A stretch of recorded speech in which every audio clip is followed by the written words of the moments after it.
ప్రస్తుతం నడుస్తున్నది సాంకేతిక యుగం. ప్రతి సెకండ్కు ఓ కొత్త టెక్నాలజీ మన తలుపు తడుతుంది.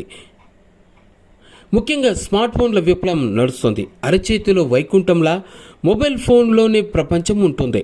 ఇలాంటి సమయంలో టీవీ కూడా మొబైల్ ఫోన్లకి వచ్చేస్తే ఎంత బాగుంటుందో కదా.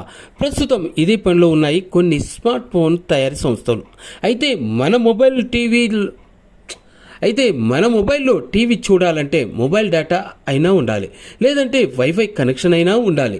ఈ రెండూ లేకుండానే మొబైల్లో టీవీ ప్రసారాలు చూడగలిగితే అది ఇంకా బాగుంటుంది.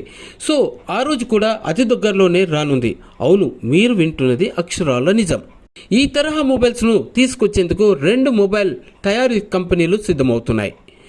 గతంలో నోకియా పేరుతో ఫోన్లు తయారు చేసి హెచ్ఎండి సంస్థ ఫ్రీ స్ట్రీమ్ టెక్నాలజీస్ ఇతరులతో కలిసి D2M ఫోన్లను మార్కెట్లో విడుదల చేయబోతున్నట్టుగా తెలిపింది. ఇక లావా ఇంటర్నేషనల్ సైతం DTM ఫీచర్ ఫోన్ను లాంచ్ చేయబోతున్నట్టుగా ప్రకటించింది.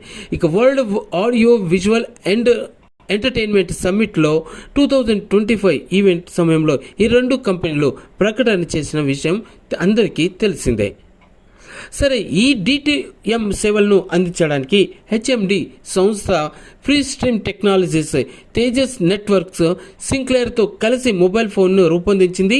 ఇక లావా కూడా ఇన్ హౌస్ R&D టీంతో పాటు తేజస్ నెట్వర్క్స్తో కలిసి ఫీచర్ ఫోన్ను అభివృద్ధి చేసినట్లుగా తెలుస్తుంది.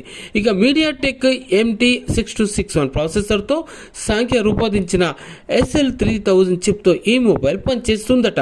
ఇక టీవీ ప్రసారాల కోసం యాంటెనా కూడా ఉంటుంది. 2.8 అంగుళాల QVZ డిస్ప్లే కూడా ఉంటుంది.